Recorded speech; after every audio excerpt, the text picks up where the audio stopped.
Well, hello and welcome to the Learn and Work Smarter podcast. I'm Katie. This is episode 125, and today is one of our monthly Q&A episodes where I answer questions submitted by listeners of the show. Before we begin, if you are wondering where people are submitting these questions, it's really easy. You can just head to learnandworksmarter.com. Right there on the homepage, there is a very simple form to submit your questions, and then I will also leave that link in the show notes. Ask away, and I'll add your questions to the queue to be answered on a future episode. I have a little bit of a backlog of questions, but I promise I'll get to them. I'm going to answer 2 questions today. Both are from working professionals. As always, my goal with these Q&A episodes is to frame my answers when possible in a broader context so that everybody listening can get some value from the conversation. I think that listening to other people's questions can sometimes make us realize that we had the same questions all along. If you are watching this on YouTube, make sure you subscribe over there. If you didn't know the show is on YouTube, why? Yes, it is. And if you are listening in a podcast app, make sure you follow the show. Usually that's just a little plus button wherever you're listening. And then the last bit of housekeeping, please come find me over on Instagram at School Habits if you want to stay connected with tips and tricks and strategies throughout the week in between our weekly Thursday episodes. Okay, let's get into the meat of the show. Grab your pencils if you want to take notes, and let's begin. Hello, you are listening to the Learn and Work Smarter podcast, the podcast for students and professionals who want to learn and work smarter. I'm your host, executive function coach, and founder of schoolhabits.com, Katie Azevedo. As a reminder, everything I mention in today's episode will be linked in the show notes, including a link to the transcript, which you can also find at learnandworksmarter.com/podcast. Now, as I said at the top of the episode, both questions today were submitted by working professionals, and I am going to read our first question. They write, "Hi, Katie. Thanks for your work here. Much appreciated." Aw, you are welcome. "I have a pretty straightforward question, which is this. I have a 45-minute commute to and from work 4 days a week. I work from home on Wednesdays. I'm looking to use this time in the car in a more constructive way than just listening to music. Any thoughts? Additional note, I'm driving to work, so I can't obviously use my devices." I love this question, and I definitely have some suggestions. My first job out of college was working for, it's funny, but back then we called it an online magazine. Today we call that a website. And I was in editorial for this big tech company that's actually quite huge now. And my commute was 33 miles from home to my office. But get this, it would take me 2 hours every single morning and just about 2 hours, like an hour and 45 minutes in the evening on my way home because of rush hour traffic. I live in Massachusetts, and there is a disastrous road called Route 128. And if you know, you know. That is notorious for becoming an absolute parking lot during rush hour. But hey, it was my first job. It was in a field I liked, and I wanted it, and I took it, and I suck it up. And I honestly credit that job for a lot of the tech skills that were the foundation of the skills that I have now. So anyways, I share this story just to say that I too used to have this massive commute that I would want to use productively. Now, this was over 20 years ago. We didn't have all of the options that we have today, but I used my time to listen to audiobooks, mostly. There was no Bluetooth. There was no Spotify audiobook subscription. There was no Audible. I would go to the library. I would get my audiobooks on a CD, and I would stick them in my CD player in the car, and I would listen for 2 hours in the morning, and then about 2 hours on the way home. And you can do the math, but I can't even tell you how many books I consumed that way. So there is always that option. Audiobooks. Now with the options today, obviously you don't have to get a CD, obviously, but nearly every possible book you could ever imagine is available as an audiobook. Could that be an option for you? And yeah, I do also think audiobooks count as reading, especially when you're already an established reader, like you already know how to read. The point of a book at this point in your life isn't to teach you how to read. Right? You're past that. I think another option, probably one that you have already considered, is podcasts. I am assuming you are a podcast listener, considering you're listening to this show. And my number one podcast recommendation is, of course, the Learn and Work Smarter podcast. But boy, do you have options. It is just an unbelievably rich space for consuming information, whether it's entertainment or just cool knowledge to have, maybe podcasts based on your interests, maybe your work. You can listen to podcasts that are kind of adjacent to your field. I don't know what field you're in, but if you're in a field that's related to marketing, right? There's management, there's leadership, there's some really cool, easily digestible psychology podcasts out there. There's one called like The Savvy Psychologist. I think is really neat. It's really bite-sized. I think I've been listening to that for years. Jefferson Fisher is an expert in communication. That's a great one. I think that no matter what industry you're in, I think communication is key. So maybe you expand your horizons for podcasts, but I definitely think podcasts is a good use of your time. So far I've given you 2 ideas that are not exactly earth-shattering. In fact, they're probably ideas that you've thought of, but I want to throw them out there just in case. But let me go into a little bit of a different direction right now. How about voice memoing your thoughts as you drive? You can start a voice memo on your phone and just start talking.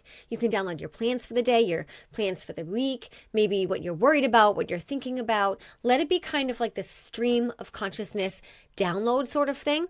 There is an established practice that was created by Julia Cameron called morning pages. I think it's like The Artist's Way is the book that morning pages came from.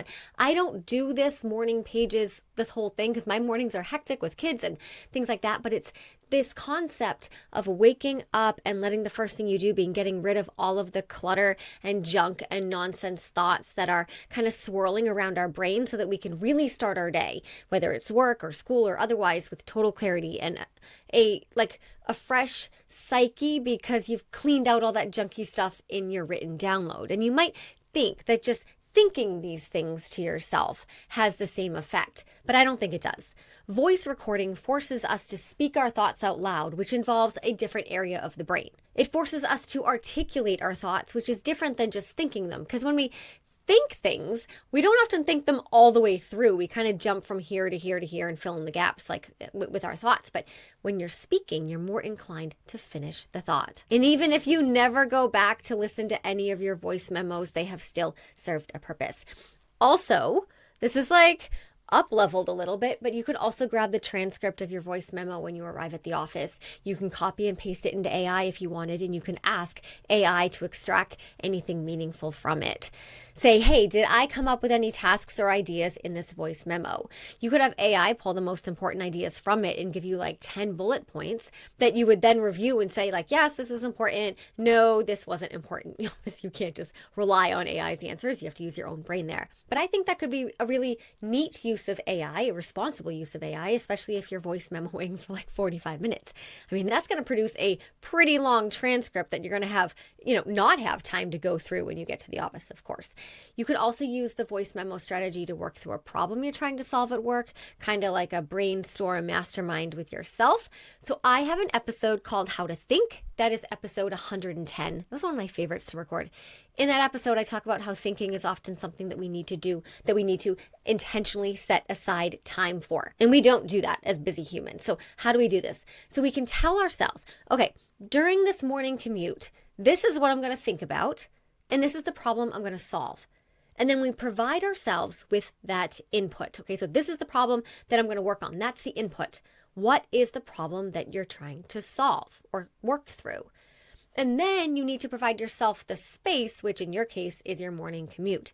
So you get in your car, you buckle up, you put your cup of coffee in the center console, you load your issue you want to work through or to solve up into your brain. And when you drive, you focus all of your attention on this problem and also on the road, but cognitively on the problem. You talk through it. You go through, a couple different directions. You see where it leads. You're going to hit some dead ends. Don't get discouraged when that happens. That's what thinking looks like. You go down this way and then you hit a dead end. It doesn't lead anywhere and you backtrack and you try again. Try out a new way to think about it. You could ask yourself, how would this person, and then come up with a different person, view this subject? That's a good framework for thinking. It's called reframing. This might take you the whole 45 minutes, or you might work through or solve your problem in 10 minutes. You might not solve your problem at all, but I am telling you that dedicating 45 minutes to intentionally thinking about something that you want some kind of breakthrough on is going to be a much more effective use of your time than just hoping a solution presents itself at some random time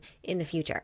Now, of course, you don't have to do the thinking session as a voice memo, but the reason why I suggest the voice memo is because if you do end up saying something that is worth remembering or coming back to, you'll at least have captured that somewhere. Because when you're driving, obviously you can't be writing things down. And then you could put that into AI and say, okay, what was the solution that I came up with? Okay, so far we have audiobooks, we have podcasts, we have voice memo thinking. Another thought could be to call somebody.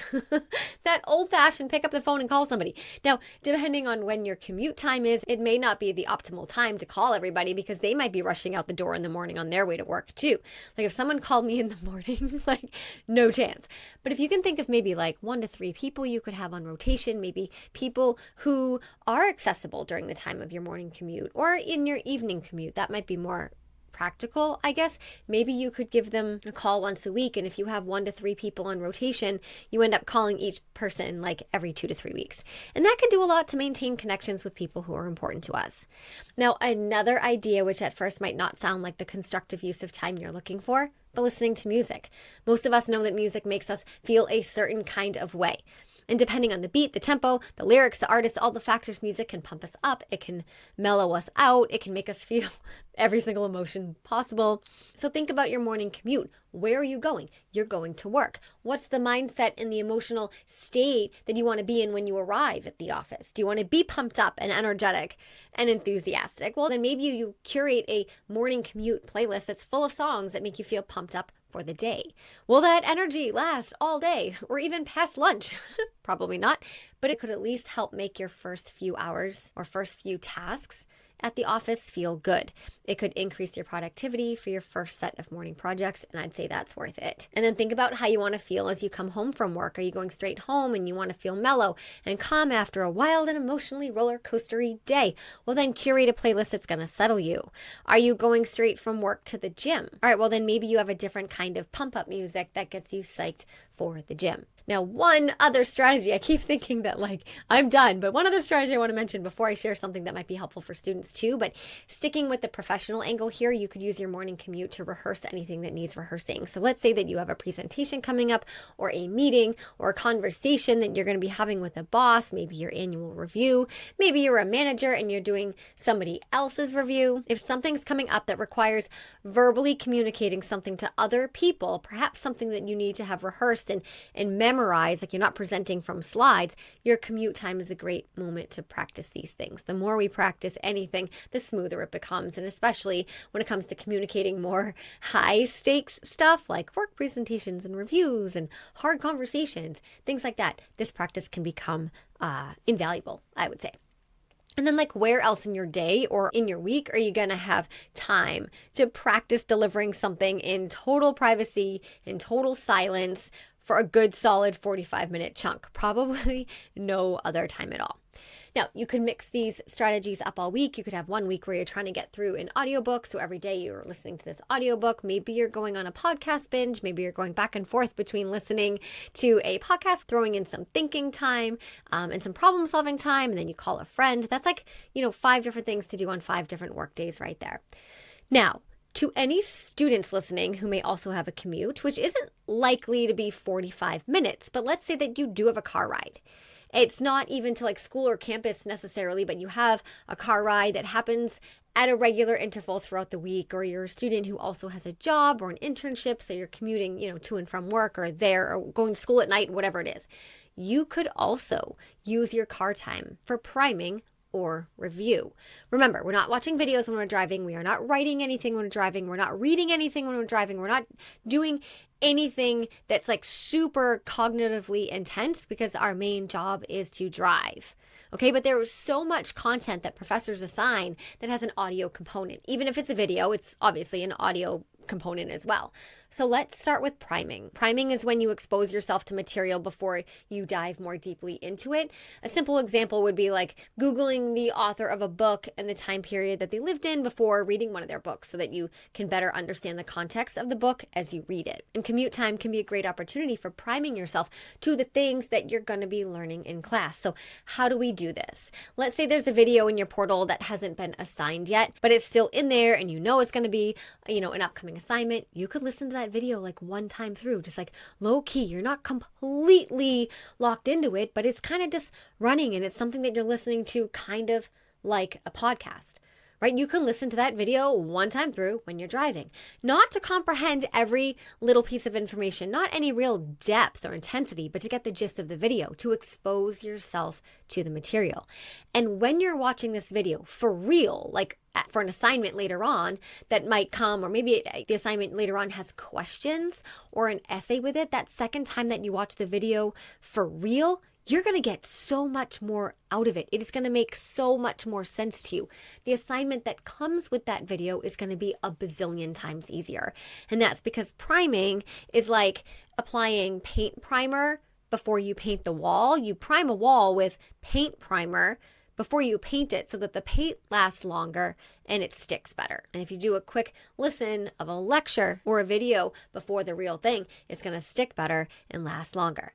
If there's no relevant video posted to your portal, but you know what your upcoming unit is on, you've got a test coming up, I don't know, let's just say Art of the Byzantine Empire. I was actually just doing that with a private client the other day, so that is on my mind. You could absolutely find a YouTube video that teaches you something about the Byzantine Empire art. And again, we're not watching the video while we're driving, we're just listening to it. You're firing up the neurons. You're starting to think about words and the time period and establish essentially like a little pocket in your brain for all the future information that you're going to learn about the Byzantine Empire to land into. Now that was priming, but you can also use this time for review. So let's say that you are learning something about psychology, maybe schizophrenia in one of your psych courses. Okay, well, find yourself a podcast episode or a YouTube video that gives you more information about schizophrenia, maybe a TED Talk about it, or someone with schizophrenia sharing their experience, or maybe another professor who's posted a video on YouTube of their lecture on schizophrenia, and you listen to that. This makes your own lecture material so much richer and thicker, and you're going to learn it better, and you're going to remember it more, and you're going to score better on tests, and you're getting smarter all the while. Remember, whether you're priming or you're reviewing, you're still in the car, so it's meant to just be like a listen through, nothing you're taking notes on. So I did just want to throw that strategy out there for students who are listening, who may also be working and commuting. I hope that answered your question, and I hope it gave you some ideas. And then too, remember, you don't have to have a plan for every commute. Like sometimes you just want to zone out on the way home from work and just think about nothing, or just like let pop into your head whatever happens to pop into your head without an agenda. I'm a huge fan of doing that once in a while too. And sometimes that is exactly what we need after a bananas day at work. So I'm not saying like have an agenda for every single commute, but you asked for ideas, so there are some. All right, we are moving on to our second question, also from a working professional. Let me read what they wrote. Hello, madam. I love that. I've gotten a few madams. Hello, madam. My question is regarding emotional burnout at work. I'm in a leadership position where I need to maintain control and energy on my team while also keeping people motivated. But that's hard to do when I'm completely burned out and not motivated myself. I welcome your suggestions. Thank you. All right, how do you motivate the people you're leading when you yourself are unmotivated and burned out? Now, I kind of heard two questions in this one question, and I'm going to do my best to answer both. I heard you asking, what do you do when you're burned out and losing motivation at work? And then I also hear, how do I maintain a leadership position and keep other people's motivation high when I'm not feeling that myself? And I do think that these are different sides of the same coin. But first things first, my most popular episode by far, according to my Apple Podcast metrics, my podcast hosting platform metrics, my Spotify metrics, is episode 4, What to Do When You're Overwhelmed. Like, we are talking nearly 10x numbers on that one episode. So I think it really does make sense to direct you to the strategies I share over there. It's really a deep dive. I did record it a long time ago, like 2 years ago. It was one of my first episodes, like I said, episode 4. So if you do watch it on YouTube, I hope you would agree that the recording skills and my presence on camera hopefully have improved since then. Whatever. It's the content that matters. But with that said, I think that we can only fake it for so long. Fake it till you make it doesn't totally apply to your situation when you're fully burned out. It sounds like you've already been doing that for a while. So while I do think that it's important for a leader to be the employee they want to lead and to demonstrate work ethic and behaviors that you expect from the people you lead, you can't really fake motivation for that long, truly. So I think that your primary goal, I strongly suggest, is to do your inner work first. Take care of yourself first. That's going to make it so much easier to lead the way you want to lead because you won't be faking it. It's going to be real. So overwhelm can come from so many places. It can come from having legitimately too much work to do. It can come from perceived pressures. It can come from real pressures. Those are different. It can come from high risk jobs, of course, surgery, investing other people's money, right? Like something goes wrong there. The risk is kind of high and goes like beyond basic customer dissatisfaction. Believe it or not, overwhelm can come from being bored. It can often feel the same in our body and in our mind, not being stimulated enough. In most cases, though, overwhelm comes from an imbalance of time to tasks, complicated by a lack of clarity. Now, that's not every case, but in most cases, that's what's up. Too many tasks, not enough time, complicated by a lack of clarity. And that lack of clarity could be about the tasks themselves, about your project objectives, your goals for yourself, the trajectory of your career. When you don't know what you actually want to do in the next 5 years, stay at your company, leave, that can make even tasks that are really doable and not that overwhelming feel overwhelming because they don't seem pertinent or relevant, or you don't know if they are. Like, why invest yourself into a giant company initiative when you don't even know if you're going to be there in 2 years, right? And so you're not motivated to do the thing. That makes sense. It's like when I'm talking to students and they're taking, let's say, like a calculus course and they have no intention of going into mathematics or physics or STEM at all. And they're like, I'm never going to use this math again in my life. And I'm like, yeah, you're probably 100% right. Like, I don't argue with them. They don't see the relevance, so it makes the content harder. Now, in those situations, I always make the case that it's not about the math at all. It's about learning the process for learning something that's hard. It's about developing a process for yourself when you're asked to do things that aren't your favorite thing. And it's about building that endurance. That's in a student context, but it can kind of work that way professionally speaking as well. So let's start by trying to figure out where your overwhelm is coming from. Is it coming from too many tasks, not enough time, perceived pressure, actual pressure, a high-risk job, boredom, lack of clarity? We can't solve for a problem if we don't know what variable we're solving for. That's just basic scientific theory, right? And you might be listening to those factors and saying, well, heck, like I think it's all of those. Okay, cool. But we can't solve for more than one variable at a time. So the rule is always just pick one variable to start. You make some tweaks there, see what happens, play with the equation. What happens if you reduce the tasks on your plate? What happens if you don't reduce the tasks on your plate, but you reduce the effort that you put into them? Could you try that without it being perceivable by anybody around you? Probably, because high achievers experience this all the time. They give 3,000% to everything and nobody notices. And of course they burn out. And when they drop down to 1,000%, which is still like way beyond excellent, nobody notices. But they're like, whoa, like this whole time I was doing so much extra and it didn't even matter.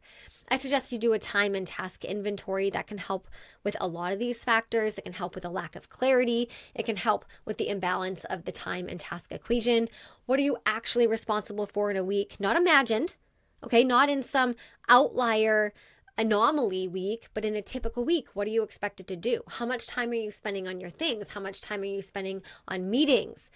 So that means that's not time available for you to actually work on your work. Are you spending way more time than you thought in your inbox doing admin tasks? If you work off site and you need to drive places, how many hours are you actually in the car each week commuting? You subtract that from the equation of how much time you actually have to work on your things. We have to make time visible. I am saying this all of the time. We can't manage what we can't see. So that's the first step. Well, I guess it's actually your second step, because number one is to figure out where that overwhelm is coming from. And then number two is solve for that variable. And in most cases, it's a time and task imbalance. And you solve for that by doing a time task inventory. Okay, so after you've done the time and task inventory, you got to make some strategic changes. That means a few different things depending on the results of your inventories and, of course, your job. So first, what can you remove from your plate? And I know this question sometimes gets eye rolls. I'm one of the people who would roll an eye or all of my eyes at this suggestion, but I'm serious.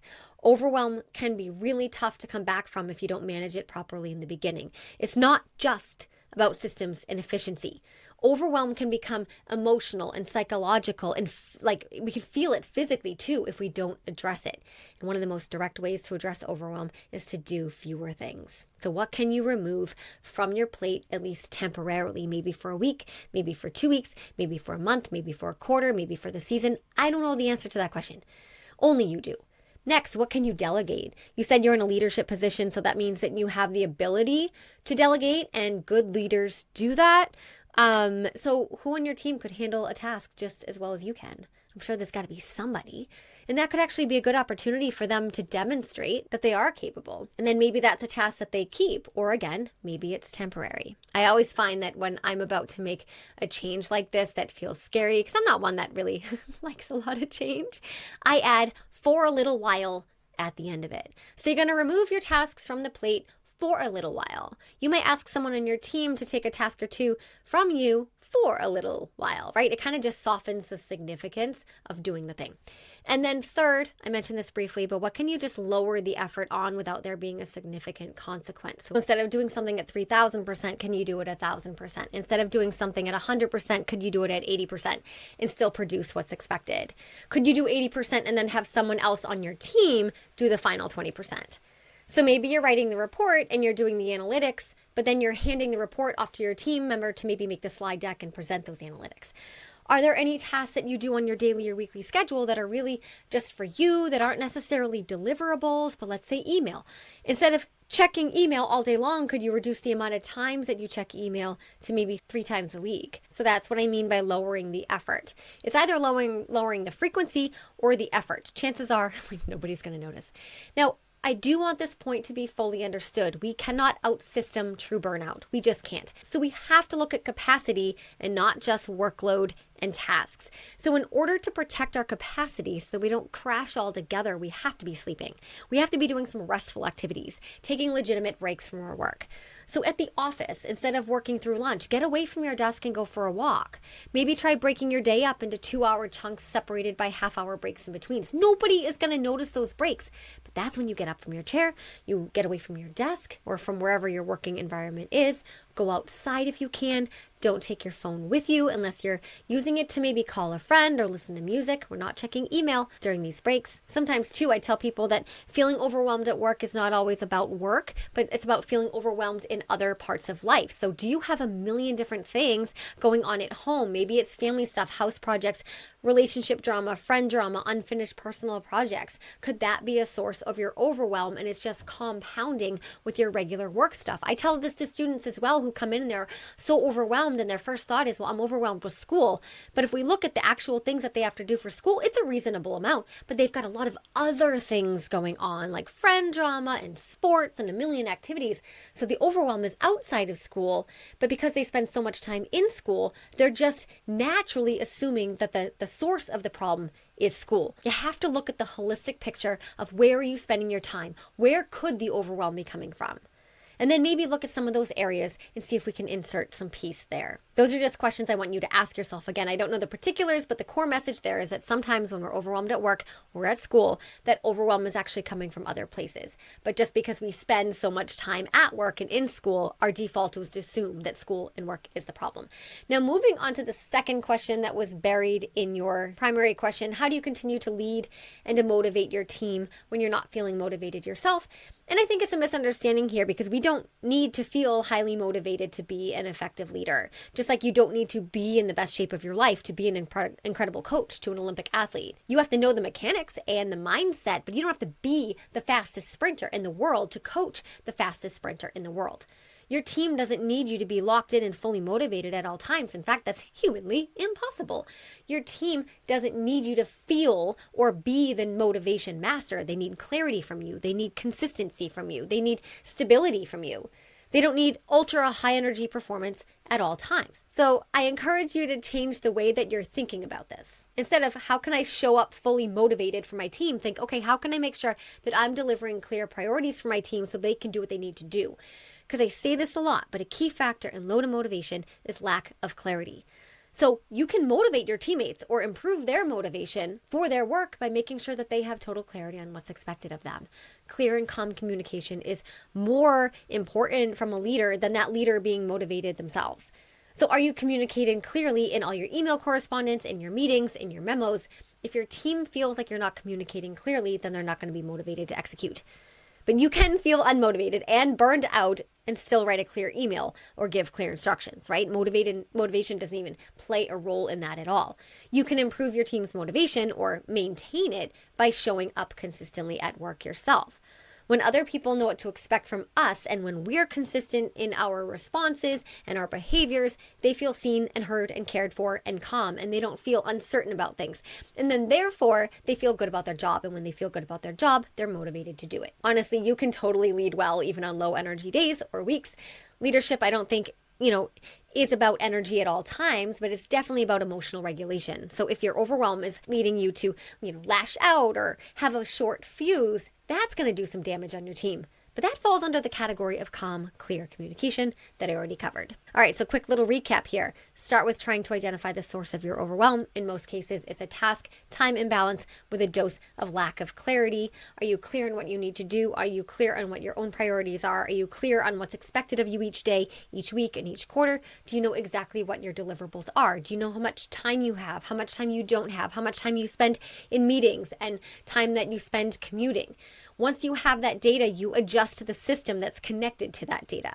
Or actually, I just thought of this now, if you don't have a lot of joy going on outside the office, that could be, the issue too. If it's all work and no play, that makes Johnny a sad boy? What's the saying? That's from something. I don't think all work, no play makes Johnny a sad. I forget, but maybe work is fine, but you're just not experiencing joy outside of work. Where can you add joy? You're not a bad leader because you feel burnt out, not at all. That just means you're a normal human being, but don't ignore the signal. All right, my friends, that's what I have for you today. Remember, if you have a question that you want me to answer in a future Q&A, head to learnandworksmarter.com and submit it there. Keep showing up, keep doing the hard work, keep asking the hard questions, and never stop learning.